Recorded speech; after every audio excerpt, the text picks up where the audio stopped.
So we can officially begin. Hi, everybody. I'm RJ. Thanks so much for being here tonight. I am the Business Development Director here at WheelPad, and we are putting together this webinar to bring the experts to the room. We are the experts when it comes to creating universally accessible space. However, we are not the experts when it comes to relationships between people, helping you, navigate your family dynamic.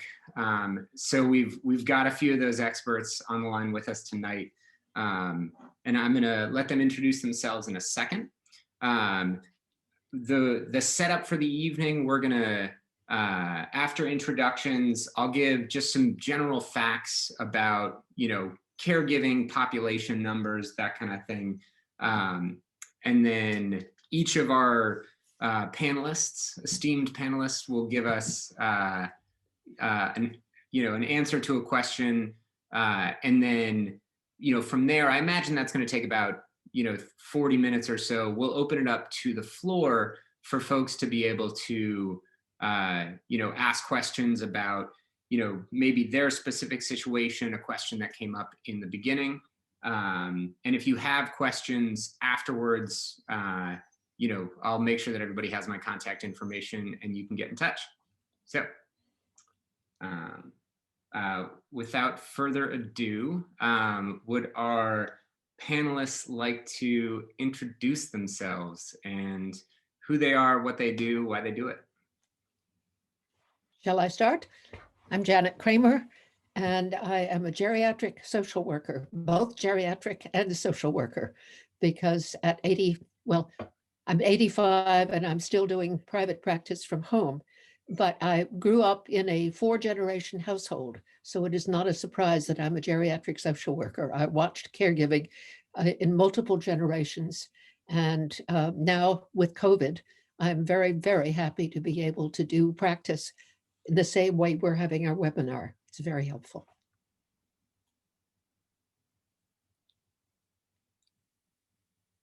I guess I'll go next. I'm Tom Hamilton. I'm the Executive Director of the Statewide Independent Living Council in Vermont.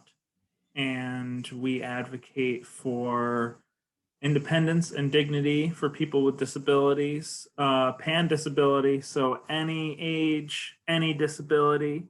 We're also doing all of our work remotely and happy to have this format work, as best we can, and definitely happy to be here and advocating for universal design. Hi there. So I'm Jennifer Jacobs. And I'm Bob Everingham. And Bob's parents, we are caregivers. Bob's parents live essentially with us. It's a little unique, so I thought I would just explain that a little bit, because his mom came to live with us 11 years ago when she retired. We built a cottage in the front yard, and so she's right there in her own space. And then his dad came a year ago and lives essentially in our house thanks to a WheelPad, and he is in a wheelchair and for mobility reasons. And so yeah. Anything else you want to add about our intro? It's a little unique because when we say that his, Bob's parents live with us, it's a different dynamic than it might come to mind when it's got its it's interesting to have two people in different states of needing support and living in different kinds of arrangements too.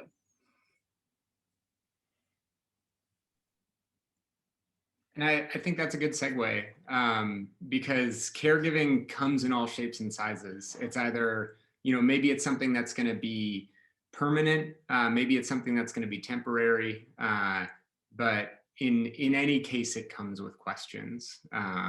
So again, that's why we put that, this evening together. Just about 4 or 5 months ago, my wife actually injured her leg and she had to get surgery. She tore her ACL. And here I was wondering, gosh, how do I be a good caregiver? Like, how do I give her enough space, but not too much? And so researching this webinar actually helped me understand what that dynamic needed to be. And, some other things that I found were just that there are a lot of people across the country that are in this specific situation. In the last 12 months, these numbers come from AARP, by the way. In the last 12 months, 43.5 million Americans have provided unpaid caregiving to a friend or a family member that's that's living with them. So that's more than 1 in 10 people. 30, I'm looking at the numbers over here. 34 million of those provided unpaid care to an adult over 50. Almost 40 million of those provided care to adults with a disability or illness. So that's more than 1.5 in 10 people. The majority of caregivers, 82%, are caring for 1 adult, 15% are caring for 2, 3% are caring for 3. So, if you find yourself in this situation, there are a lot of other people in your community that are also finding themselves in this situation. To get started, I want to start with Janet. Janet, just in case folks missed your introduction, why don't you just quickly, do your introduction again? Okay. One, I'm literally a geriatric social worker at age 85, and I watched my mother give care to her mother-in-law and to her grandmother-in-law, so that I lived in a 4-generation household and saw the stresses and benefits and blessings of giving and receiving care. But a lot of stress would have made such a difference to have a separate dwelling so there'd be some privacy. I think that's why after World War II, there was such an emphasis on nuclear families, because there was a lot of stress in giving care for people like my mother. I went to social work school at age 50, and so worked as a geriatric social worker for almost 20 years, and then went to the VA as a geriatric social worker there, and have been in private practice since 1999, when I thought I had retired and hadn't. I've watched families stress about how to give care, how not to constrict the people they're caring for, and yet how to have some independence for themselves. While I was at the VA, interviewing usually the wife, because most of the older vets that I worked with were men, I asked how she was doing. And she said, you're the first person who's asked me that question, because often caregivers are focused on how the person they're giving care to is doing, without ever being thought of as an integral part of it. How they are, it matters a great deal. RJ asked me what tools could I help people provide for them, and will help them address the issue of caregiving with their caregiver, be it a family caregiver or even a professional caregiver, needs some guidance on what really makes a difference. And I've watched some professional caregivers be so caring that they've smothered people. I've watched some families redo distressing caregiving patterns because they haven't explored the caregiving patterns that they grew up with. So my first tool is to ask everybody to do an advance directive, either a living will and a durable power of attorney for healthcare, because that's such an important tool to make sure that people think about what they want as they age, and particularly how they want the process of dying to go for them. Of course, it's always an uncertainty, and knowing that aging and dying is a period of uncertainty, but still talking about what matters and what their experience from family has been is a good way to enter into that discussion. Being a marriage and family therapist as well as a social worker, I tried to do a multiple generation family map, literally a genogram, so that you can look at what other people's in the family's experience is. Many, many years ago, I had a woman who had talked about how difficult her mother's death was. And as she was on a hospice, I was working with her on that. And even though they had all of the supports that hospice gives, she reproduced the distress that her mother had experienced. Sometimes it doesn't happen that way. It's, for me, the awareness of caregiving and the need to be independent helped me for the 11 years that I have with my husband who died last November, be able to be both independent and to support him as he was losing his memory and fortunately kept all of his good humor while we went through this. I hope that's a help, and I'm open for a lot more questions. Great. So let's switch over to Jennifer. The question that I had asked for Jennifer and Bob to answer, you are caregivers, and if you could go back in time and talk to your pre-caregiver self, what piece of advice would you give yourself? You want to start? Okay, so much.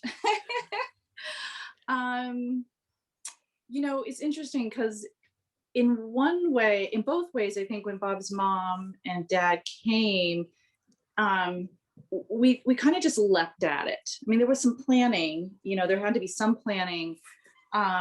And with his dad, it was sort of a timing. It was by necessity. We had to move fast. He was and they both moved here from across the country. His mom from LA and his dad from Chicago. And so there were a lot of logistics involved. His mom lived with us for a year while we designed and built her house. And his dad lived with us without the WheelPad for about a month, I'd say. I was thinking a few weeks. But yeah. Sure. So I think what would go back and tell, I don't know, I guess I feel like we thought through it as much as we could at the time, but looking back, I think about like what other, how to plan for what it's like to actually live together. Like we were dealing with all the logistics about it. And we weren't thinking, at least I wasn't thinking, about too much about like the dynamics of what it would mean to be, as you were mentioning, Janet, living in a 4-generation family. I didn't really think about what it would mean to have we have a son, he's a teenager, a 3-generation family, and what it would mean for me to now live in the Everingham family, that's another whole, like there's like caregiving, and my in-laws are wonderful, and they're just such sweet. There's so much like love, and we're so lucky. There's so little conflict and things that would make it really, really hard. And there's also like that dynamic. So that's what I think I would tell myself back then, like, hey, anticipate these things, like those dynamics, not just the logistics. And I'd say I would tell myself back then that that it's challenging and totally worth it having them here. And part of the challenging thing isn't like, I think I was thinking about what would be the routine stuff that would have to happen in order to have them here. And the experience has been a little different. Like it's not the routine stuff. There's always a curveball that, there's always stuff to keep track of that's sort of popping up. I guess that's that's been sort of the surprise in sort of the quality of taking care of my folks here. Mm-hmm. Yeah, I would agree with that. Like just like every day you think, okay, now we've finally got like such and such figured out, and then something you didn't even anticipate comes along. You're like, there's no normal anymore. I mean, I don't know if there really was before, but there's definitely just like no usual day or week anymore. And I keep feeling like sometimes I think, what are we doing like wrong? You know, like there's some like, if I can just have better time management, if I can just get such and such figured out, like finally it will be smooth. And I think that like rallying a team is really important. And we did for a time. We had home health nurses coming in, and then fortunately his dad got well enough and didn't need them, but then we lost that support. It was such a relief to have someone else coming into our home. And I realized we're going through all of this in like the COVID era, but which we put a lot of restrictions on our lifestyle and who we allow into the home and what kind of contact we allow our family members to have. So there's that complication, but I think it's very isolating. And I think, when you talk RJ, those statistics, I'm just like, I kind of know it, but then to hear it, it's really like, I feel like when you have a child, there's all this, like, it's so visible, it's so out there, and there's all this celebration about it. And then you take care of aging family members. And I just feel like there's all of us walking around with like this secret, but there's so many of us. So I think I would tell myself that too. It's just like warning, like, hey, this is going to probably feel very isolating. Figure out how to not feel isolated.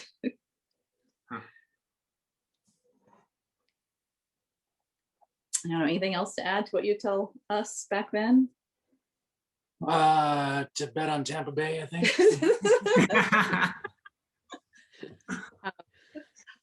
I think I don't know how we could do it differently now because of the coronavirus, but like we never have time together. Like we just, I keep waiting. I'm like, okay, that next week maybe we'll figure out how, just like, this is our date right now. Like we're not taking care of anybody. We're so glad you're spending it with us. All right, so we could say a lot more, but we'll stop. And, yeah, happy to entertain questions. Yeah. Well, let's move on to Tom. So Tom, if you want to reintroduce yourself again, and then I can give you your question. Sure. So Tom Hamilton, I'm with the Independent Living Council in the state of Vermont. And we advocate for programs that highlight independence and living with dignity for people with disabilities, any disability, pan disability. So, age is not a restriction, type of disability is not a restriction. And yeah, it's really interesting hearing, these stories from other folks. And I think, the underpinning of the fact that every situation is different and a lot of people are in this situation. The statistic that we throw out from Cornell University a lot is that 1 in 4 people are living with a disability, similar to the other numbers that you were putting out there. It's one of those things I like that turn of phrase of everyone's sort of walking around with a secret in hopefully that's not the case for everybody and they feel comfortable talking about those things, and we certainly encourage that. But just that notion that a lot of people are in this boat and they might not realize how full that boat is. Gaia, from your perspective, it would be great to learn, for people that are entering into, being a caregiver, either they see it coming or they know it might come one day. What are some state and federal resources that are available to folks both here in Vermont and beyond that they can take advantage of? Yeah, so I can't really give you a specific answer because it varies so much state to state. I can certainly talk about what's going on in Vermont, but in general terms, every state has an independent living council, and every state has several, at least one, centers for independent living that provide direct services to help people in these kinds of situations. And the programs they offer definitely vary state to state. But I'll put a link up to a nationwide map to connect with those folks. And really what they do is work in their area, be it statewide or be it a region of a state, to address the needs of that area. So, you know, just to use Vermont as an example, a lot of the state's really rural. And so there is a lot of work around making houses accessible. And that's sort of, you know, where the conversations with WheelPad fit in. You know, we do a lot of work around transportation because people are so spread out, making sure people feel have access to services, and also avoid feeling isolated, because that's a huge part, especially this time of year in this state. And so, you know, the sort of roadmap of services for each area looks a lot different, but the through line is that we're really trying to address people's needs in a self-directed way. You know, we talk a lot about the person with the disability is the person that knows themselves the best and knows their need the best. And working toward delivering services that are directed by that person as much as possible and whenever appropriate, and just making sure that they live in an independent and dignified way as much as possible. So it's interesting, you know, hearing about visiting nurses. That's a great example where some families and some folks in receiving those services feel like, oh, this is such a weight off my shoulders. Other folks, you know, will go through those services and they say, I can't wait to get out of this and I can't wait to have my privacy back.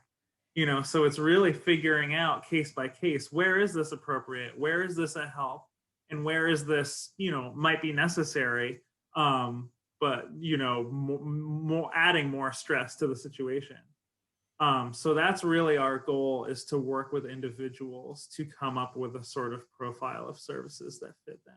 And it looks like RJ already put those links in. That's awesome. So you can look in the chat for those. Great. Yeah, I was working behind the scenes there. That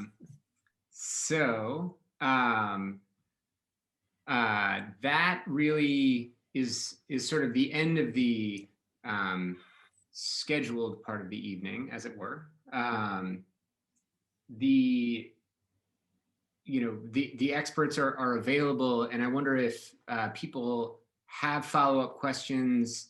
For any one of them individually, feel free to unmute yourself and fire away.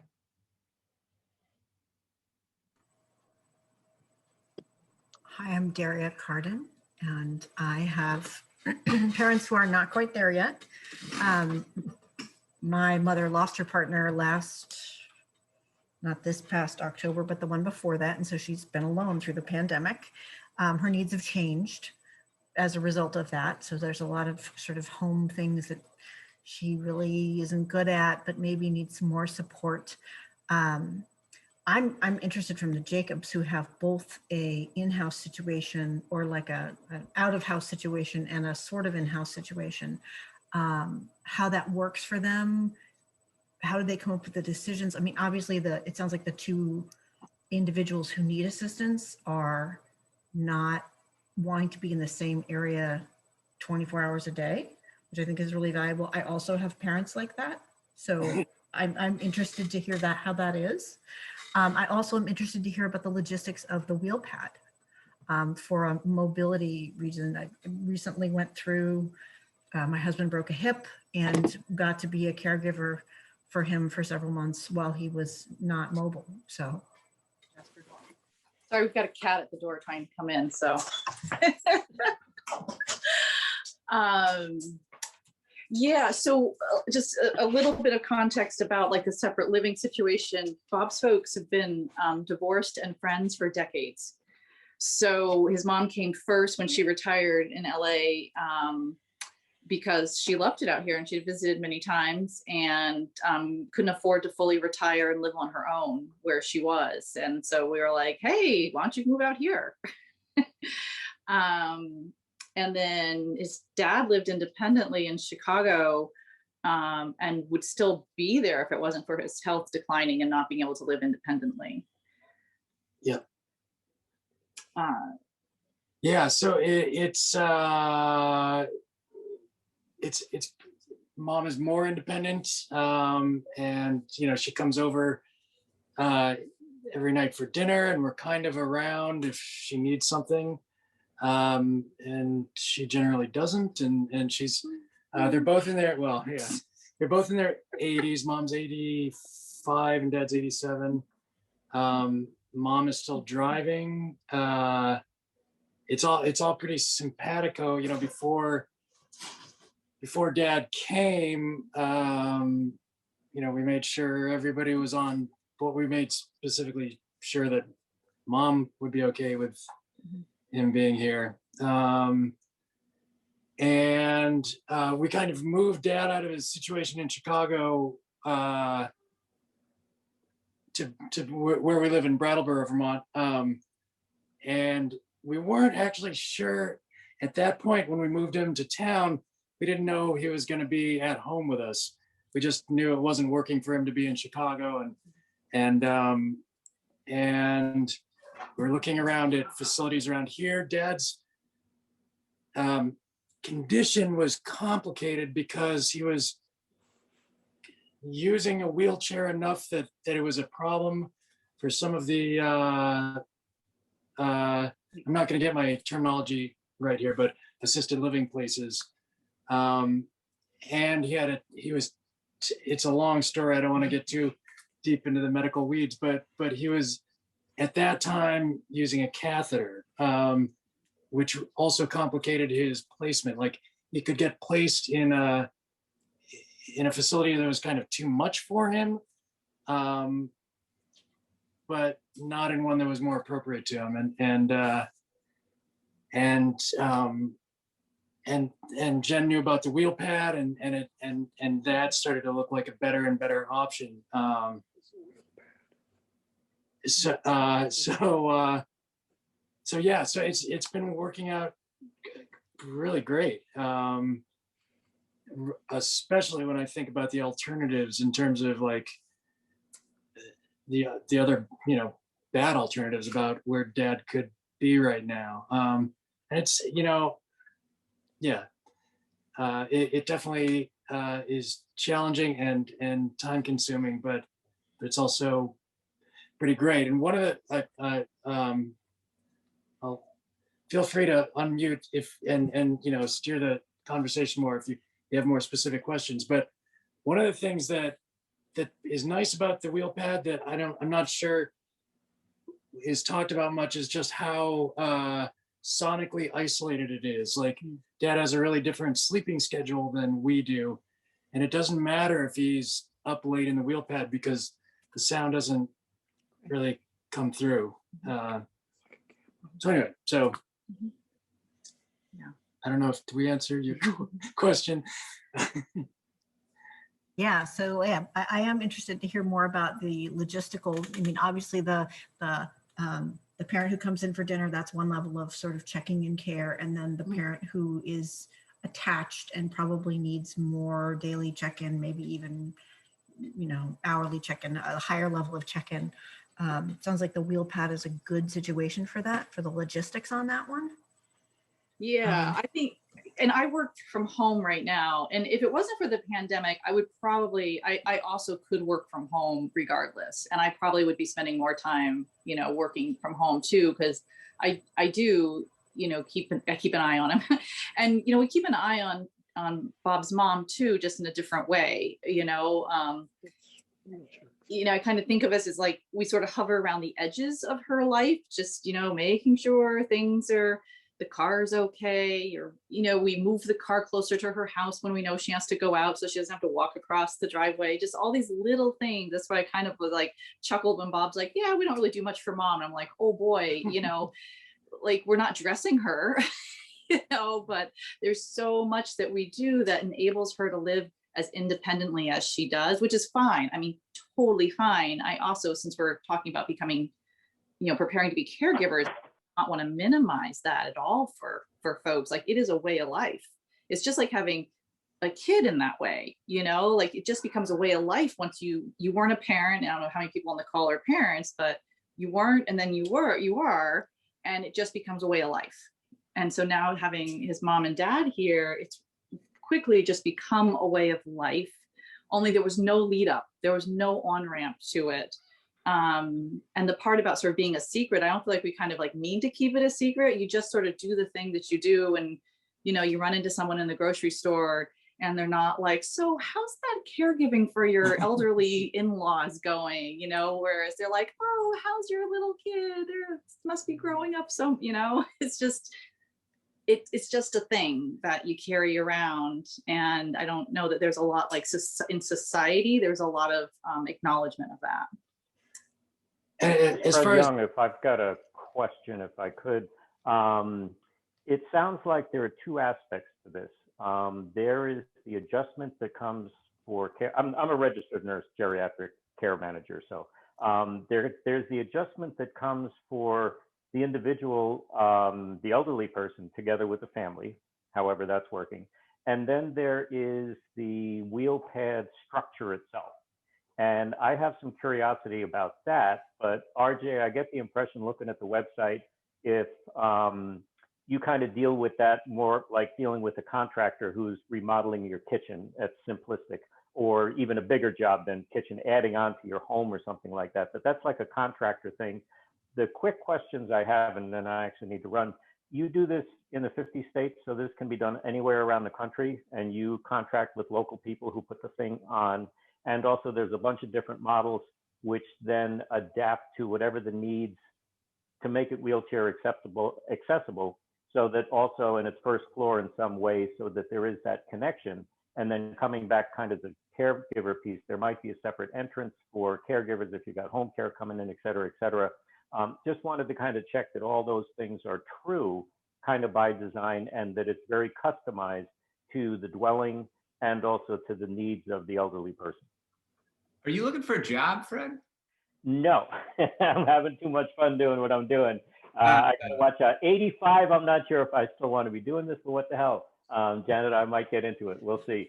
I'm just hitting 65. So no, but it sounds, RJ, like this is the concept and this is how it works. And that's just what I wanted to confirm. Yeah, you know, I'd say you got it about 95% right. There's, when it comes to like flexibility and the different models, we certainly have that. And we do deliver, you know, all across the 50 states. There is a, you know, sort of making it specific to each home is, you know, really where the conversation comes in. And it's finding the need for the family, right? So I think that's part of the conversation that we're having here tonight is, you know, is the relationship going to work well enough? You know, having that conversation before you put the WheelPad on, you know, having the conversation Point of, well taken. you know, maybe we could put a, you know, detached accessory dwelling unit like, you know, Jen and Bob did for Bob's mom, you know, and provide that level of caregiving. Right. Yeah. Before you shell out $50,000 or whatever it might be, you better darn well be sure this is a good solution, not creating some other problem. And that's why there's the emphasis on the front end, as opposed to me. I like to do construction or whatever, you know, I'm curious about some of those aspects. But I hear what you're saying, and this is pivotal. I'm good. Thank you. Take other folks. I just had that quick question. I'm good. Yeah. Thanks for And asking. otherwise, good luck with the business. I think it's fun. Cool. Always happy to chat. I'd like to comment just briefly on to Jennifer and Bob that it really, many of the elders I work with talk about feeling of a loss of meaning, loss of the ability to feel they are helpful to the people who are giving care to them, and a real exchange given on whatever level they can. And so that might be a help for both Bob's dad and mom. that I'm just thinking, moving the car so that it's closer to, if she wants to go out in it. Is that helpful? Does she ask for that, or does she notice, or do you feel that she might get into trouble, that's why you do it? I think having, well, to make it sort of broader, about those conversations and like, I think it was Fred was just saying that, those are all those details as you to live together, to go along and like check in Yes. with them. Mhm. Because and what Bob's mom has said is that she really appreciates how much independence we I don't know if she said allow, but she was sort of saying like, you don't hover around me. And Wonderful. well, we try to do it unobtrusively for one thing, but then, there's times that we do say, yeah, we're not gonna do, like she actually, the car actually is a good example. She said, well, I want to walk more. So just recently she said, so don't bring it closer. And I said, do you know the car is around the side, and it was like way in the back because of the plowing? And she was like, oh no, she thought it was in its like usual place. And I said, I don't really want you walking that far, because she's got some, blah, blah, blah stuff and with balance and stuff. And so I say, listen, we don't want you to get hurt. And we have some pretty frank conversations. I have some pretty frank conversations with them. I said, it is so, because she also doesn't want to inconvenience us. So there's that whole conversation. Like, it's actually more inconvenience if you fall and I have to take you to the emergency room than if you're talking about inconvenience. Like, we don't want you to get hurt, and we need you both to realize the decisions you make have an impact on all of us. And so let's try and make these together as much as possible. And no one is kind of like, and I don't think we really, that we get to that point. Collectively, we managed to get to that point, and no one really digs in their heels too much. You sound a little bit like my daughter talking to me. It's a good point though, and it's oftentimes it's a matter of balance. There's the risk and the reward, and it's an ongoing kind of adjustment around trying to provide a safe environment and trying to, let it be her environment. I don't know if that makes sense, but yeah. Makes a lot of sense. I did want to say, it's too bad Fred's gone now. Just I wanted to say about the logistics of the WheelPad. Like I said, with his dad, this happened really quickly, and I don't want to like oversell what WheelPad can do, but it was amazing working with them. We were just like, okay, this is what we need to do.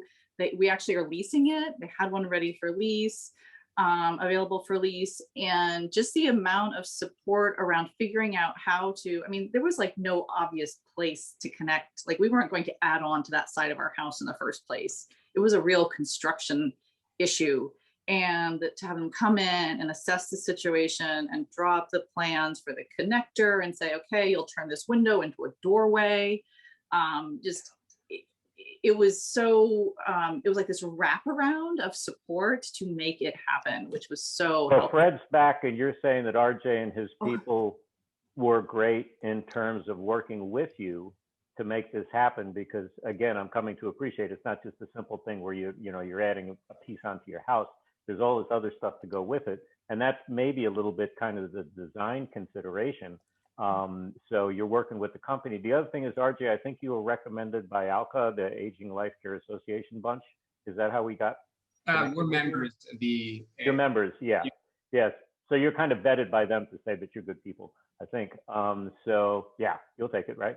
So that's kind of a good thing in that sense. And I appreciate that as well, that there's more to this. There's, again, those two aspects. There's actually the construction piece and figuring that piece out, but then there's this whole other piece to consider the dynamics associated with that and how it should work, and the functional limitations potentially that the people have that you're building this for. This is Julie Leinberger. I'm the founder and of WheelPad. And one thing I wanted to add to the Everingham and Jacobs family is that we have a few WheelPads for lease. Majority of them are for purchase, but in this case, the people who were leasing it before insisted that they come, they deliver the WheelPad to Jennifer and Bob's family. They helped set up the ramp. I mean, they just had felt so much gratitude from their use and advantages their family had. And this was a traumatic brain injury case from a motorcycle accident that they wanted to be all on their own, completely involved in setting this up for Bob's father. And that is one of the things we're trying to do, is build a WheelPad community. We are about keeping families together, but also about community. I have a question. I have a question and then a follow-up question. This is mostly for Julie, Jennifer, and Bob, and then RJ and Julie can chime in too. In April, my two business partners and I are going to be launching something online called Caregiver Plan, and it's providing an online instruction manual for family caregivers. The question is, would something like that be of value? The plan's going to include menus, family history, movement, music, and the community, an online community to support caregivers. So the first question is, would something like that be of value? And the second question is, if you were to have, either while you're a caregiver or before you start there, you discover that mom's got to move in with you, what would be the most important thing that you would want in a caregiver plan or an instruction manual for caregivers? Yeah, that's great. I mean, definitely, I think kind of what Jen's been saying, like some connection to community would be welcome. And yeah.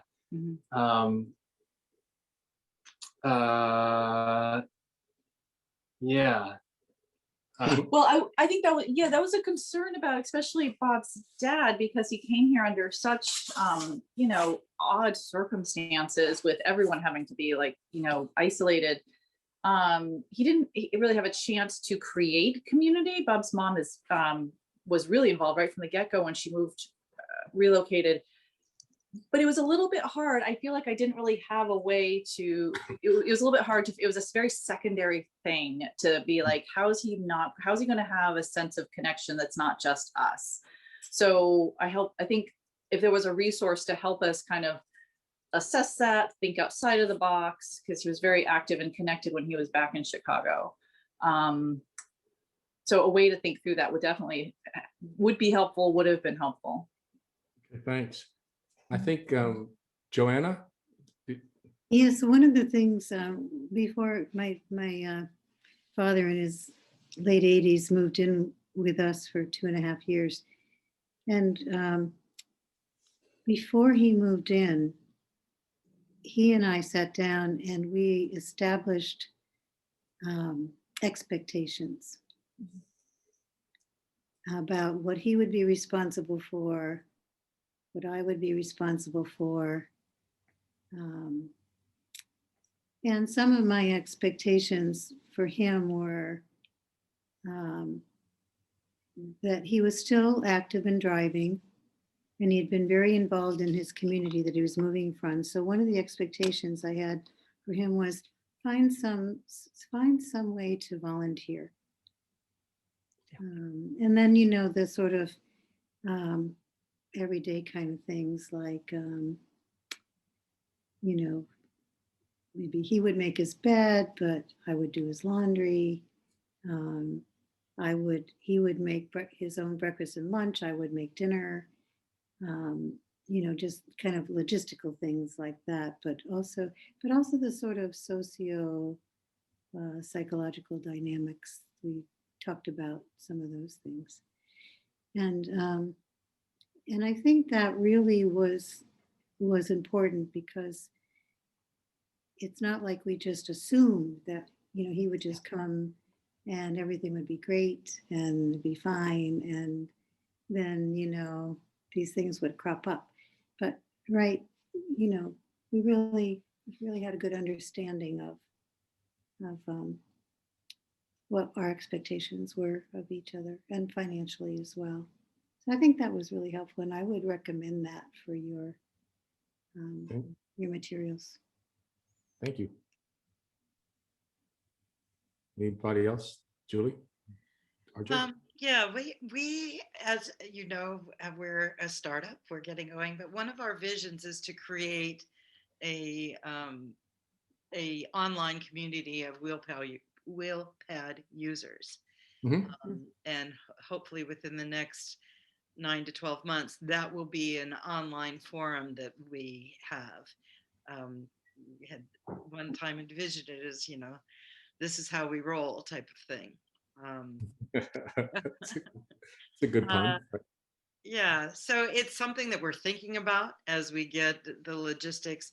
Our focus now is to try and make WheelPad ever more affordable. And we are about to go for our seed round of investment right now. So yes, that I think having an online community, especially of different people, how they use WheelPad. People use their ad pads or Excel pads or their multi-pads in very different ways, and it could be interesting. We'll try it out. We'll let you know. We'll do a webinar once we get that going. Sure. Mike, I would say, I'll shoot you an email, or feel free to shoot me an email after this. I would love to learn more about the project and, try to see if we can make it happen. I almost wish, there maybe there could be like a website associated with the book. So the book is in print, but the website can be ever updated as new ideas come along. Okay. Thanks. I appreciate your help and appreciate your opinions.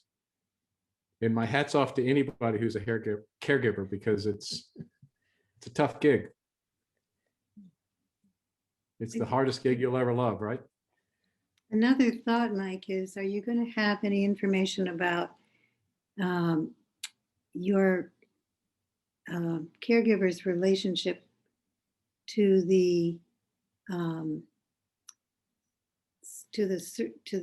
people providing services to the person that they're caring for? In other words, you end up being a bit of a manager. We had home health coming in, we had doctors, we had volunteers, we had, but essentially, I felt that I was, as the family member, you're sort of a sitting duck, I think, for having to manage some of. I see Jennifer nodding her head. So if I'm hearing you right, I'm sorry to interrupt, managing the calendar, managing the logistics, like a COO? Well, sometimes some of that, but also the person that you're caring for has their own direct relationship with the people providing services, but sometimes you have to also facilitate those services or those relationships. Joanna, are you talking about interpersonal dynamics between the caregivers and the person receiving care, between each other, between them and you? Where are the strengths? Where are the weaknesses? I think all of it, actually, Okay. Janet, because sometimes it's scheduling issues. Sometimes it's there were particular people delivering services that my father didn't get along with. There were sometimes health or medical practices that weren't working for him. Somebody that needed to, when it got to the point where he wasn't driving anymore, then of course I had to take him to his appointments. And sometimes it was important for me to know what he was hearing from his medical providers. I had to deal with medications. There's a whole lot that management that can end up needing to happen. He That's does. Bob. Who, Bob does all of that with his who, dad. like who can have my phone number and who can have dad's phone number is a big like question at the outset with those folks. Right. Yeah. Right. And I think, we've touched, this conversation has touched on a few times about just the importance of like really explaining that and coming to an understanding about that. It is logistics, and it's also processing the information that's being shared and remembering what's being shared. And I've taken John to his dad to a couple of appointments, and then afterwards it's really interesting what he recounts to Bob and what I recount to Bob that happened in the appointment. And so I think there's only so, in my experience, there's only so much that can be anticipated to figure out. And it's setting the norm and those expectations that we are going to continue to figure this out together as we go along, because as we said in the beginning, you just never know what one day is going to bring to the next day. Well, thank you, Johanna. That was a great point. And before I leave the conversation, a question for RJ and Jennifer. Do y'all have a presence in Texas? I'm in Austin. Oh, we actually, one of our builders is down in Indigo River Tiny Homes outside of Dallas. Cool. So it's very easy for us to get over there. Cool. Thanks. Daria, you got a question? Well, so I do details. I do logistics in my work, and RJ knows. She's the best. So we took care of my grandmother. So I also grew up with sort of a multi-generational model. There was an apartment off my parents' house, and my grandmother lived there. She has passed, and we had a notebook. And this is a mic thing. So this communications piece where everybody who touched base, whether it was from home health, whether it was from a caregiver who came in to do cleaning or an appointment that happened, it all went into this notebook.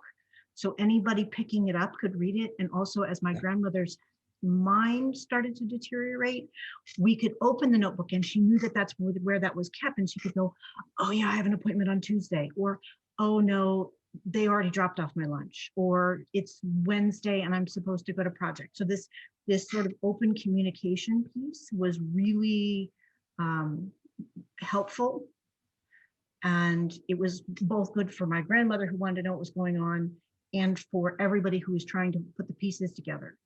My mother, who was in charge of scheduling caregivers and appointments, that was also a place where communication about one caregiver or another, like, really liked Mary, who was here on Tuesday, could go into that communications log. Obviously, this is a new era. This can be done digitally. Having gone to some appointments with my father, where he hears one thing from the doctor and I hear something else, using the video recording device on my phone was really helpful, because I could A, play it back for myself just to make sure I didn't miss anything, and B, so that I could say, yeah, but remember this part where he said you're not supposed to do that? He really did say that, it's a nice helpful backup, and might be nicely partnered with some sort of notebook. And you can check out this recording and we can remember about that thing.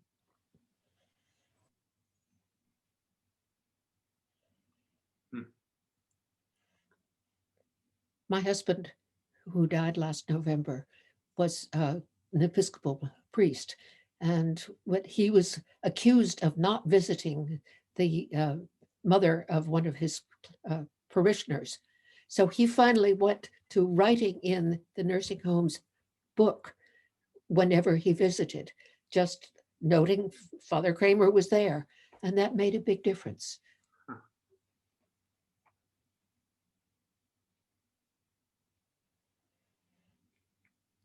I guess I wanted to just, I don't know, maybe like sort of an observation about that, how disorienting that is. Like we're watching that with Bob's parents, and like what you don't remember. And, for us, it is sometimes frustrating. It is sometimes amusing. It is sometimes sad. It's a whole thing to kind of watch that. And from, the same thing for them, I think too, like this bewilderment. And I think that becoming a caregiver, if you don't already have some developmentally understanding about what happens at that stage of life, having a resource for yourself so I don't know, I think it helps a lot to have some kind of understanding of what's happening that isn't, just in the medical appointments. And so I'm sure, actually, Janet, it would be amazing. We should be seeing you. I'm open to it. Someone help us understand what's happening, right? Because we're like learning it as we go with his mom and his dad. And I've got a bit like professionally background that I think helps me help us. But then I'm also just, the daughter-in-law wife, I can't be the professional in it as well. You're one or the other. You're not both. Yeah. So I wanted to say that piece about preparing for becoming a caregiver to get some understanding of what the person you're going to be caregiving for is going through, but not just their medical stuff, but developmentally, there's what they're going through. I think there must be a developmental app, is my guess. I mean, even just looking at Erickson's materials, for instance, talking about the different stages of aging, but there must be some developmental app.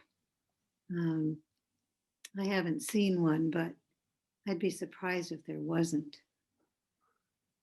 I would imagine we could reach out to, different professionals, either folks that are either on this call or across the country through the ALCA that can, give that kind of suggestion as to, is there an app, right? Yeah. RJ, this is Sherry Pigeon. I'm an occupational therapist, and I wanted to take a second, if I could, just to introduce myself and a couple other OTs that are on this call. Cool. I'm in Vermont, but Carol, who's on this call, is down in Florida, and Julie Lockard's on this call, and she's in Illinois. And so we are home modification OTs. We're OTs at heart, but we're also trying to launch our businesses and home modifications. And that's how I got connected, Julie Lineberger, with you. And it's that small Vermont world kind of thing. And I heard about this tonight from my friend Carol down in Florida. So indirect, but so we're finding this really intriguing and interesting from the perspective of all of it, like the caregivers component, the patients component, the house, the attachment. It's just ingenious, really. My dream was to, not a dream, but just one of my couple flyby ideas, I guess, was like a granny pod village. And this is like that. So it's exciting. It's really cool what you guys are doing. Thanks. Yeah. Thank you very much. Yeah. Hi, Julie. Hi. So, yeah, a face. And also I'll introduce the person who came up with the idea of WheelPad. This is my husband, Joseph Sincata. Hi. Our first business is an architectural practice. And if anyone is interested, we did a TEDx for our origin story about how our godson became quadriplegic shortly before his 26th birthday, and how the inspiration of creating WheelPad came about. So you can look for TEDx Hoboken. I think it's called WheelPad, Keeping Families Together. I'll send it in a follow-up email. Oh, thank you. Good. Yeah. Yeah. And I know my friend Ed Schmeckpepper, he got the Norwich kids. That's right. You said that. Yeah. I've known Ed for like 30 years. He is such an angel. Really, just came out of the blue and just made so many things happen for the very first Norwich model. We actually call Right. it the Norwich model. Yeah. And that model is in perpetual donation to families in need. Oh, that is so cool. So Yeah. we don't want to monopolize anymore. I think RJ is going to wrap us up, but really nice to meet you all. RJ, you've done a fantastic job.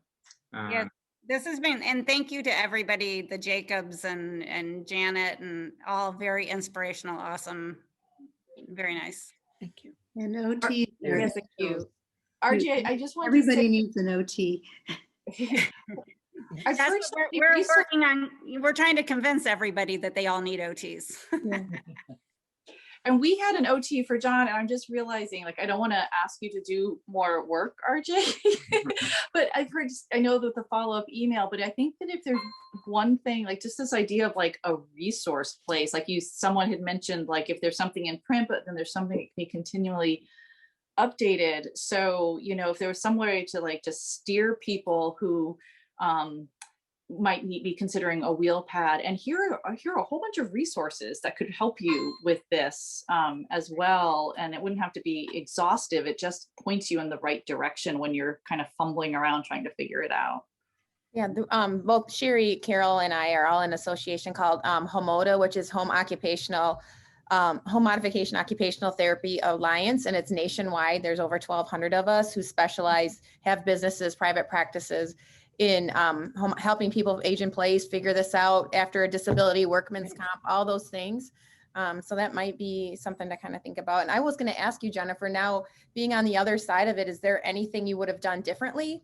And Bob, sorry, I didn't mean to, both of you. What features you would have chosen any differently on the pad, or are you happy with everything, or anything different you would have recommended, knowing now?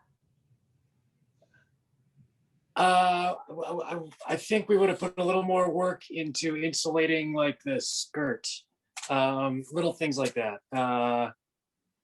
But no, not really. I mean, it was for the amount of time like that it took. The time was precious when this is all unfolding, and it just went remarkably well, and still does.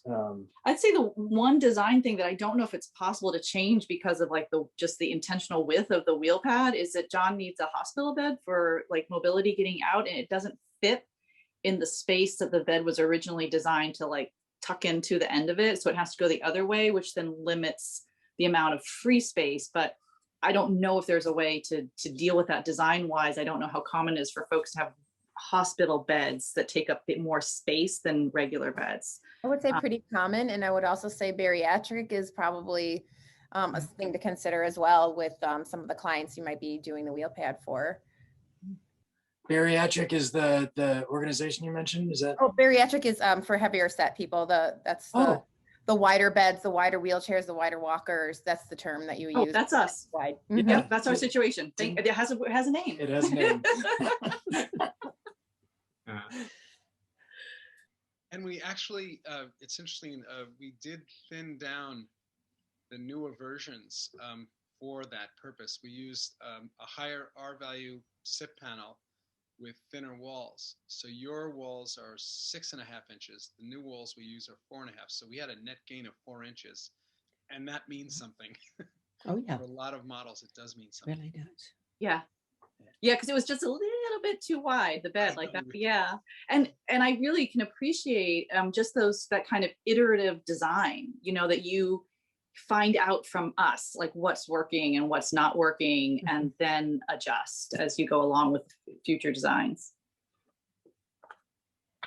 This is Carol Chang, and I was interested in whether or not you guys have considered like putting tech in like the wheel pads, like putting, you know, remote monitoring and things like that so that you don't have to be checking on them all the time, or, you know, calling or anything like this. Like, you know, if you use sensor-based pads, it can like kind of, you can see it on your phone. It'll send you alerts and things like that. But outside of that, you don't have to be, you know, checking on them every 15 minutes or whatever, like whatever the schedule is, it gives you the freedom to, and let them the freedom to be able to do whatever it is that they want. So I just wondered if that was something in the works one day. Yes, it is. In fact, just today, or was it Tuesday, we were talking about having possible packages because not everybody needs that or wants that, and that is a large added expense. So we're looking at how to create packages for different types of technology to be in it. Yeah. So it's And in the works, not with no projected date as of yet. And I want to tell you, there is a precedence, not for that particular one, but like down in Florida, in South Florida, they actually build houses. I'm trying to think, I think it's Miramar, or there's a development down there. And what they do is they actually have like little, they build like little, almost like a virtual office. Like, so a little corner in the house where there's a blood pressure machine, like a screen, like everything, like literally it's your, like your medical office. And I really think that this is the future of medicine, that houses are not going to have home offices necessarily, but like these places where you can go take your vitals, it sends it over to your doctor. You type in your questions to a portal, maybe your concierge medicine doctor. I'm just saying, like, this is definitely something. And like, I'm a total like tech geek when it comes to this kind of stuff. I could go on and on and on, but like, you know, it's actually in the works. Like, they have toilets where they are working on you being able to pee and analyze your urine, and poop and analyze your poop, and actually it's allegedly able to come up with like 4 people that, you know, you can separate out like all the members of your family who happen to use the same toilet. And I have no idea how they're going to figure that one out, but isn't it a fascinating idea? I really just think though that this idea of your house being a pod, and medicine is going to become a pod too, and then you integrate those two in there and you're just this self-sufficient, like running around doing whatever you want anywhere you want. It's a great vision. Well, we'll have to connect sometime, and maybe I can give you some, we can like work together on some of these packages, because if you want to get crazy, we can get crazy. Sounds great. We'll be in touch, actually. Yeah. RJ, let's hand it over to you for anyone who does need to leave so they don't feel guilty leaving. Yeah. Thanks so much, folks, for being here. If you have follow-up questions, you know, feel free to pepper them my way. Thank you so much to Tom and Janet and Jennifer and Bob, and to the rest of you for coming along and listening in. It's been great. It's been very, very good to hear the variety that you are doing, and the idea of making a wall 4 inches instead of 6 inches makes such a difference sometimes. So thank you. Yeah. Thanks all for coming. Adios. Thanks so much. Thank you much. Great session. Thanks for having us. Yes, thank you, everybody. It was really interesting.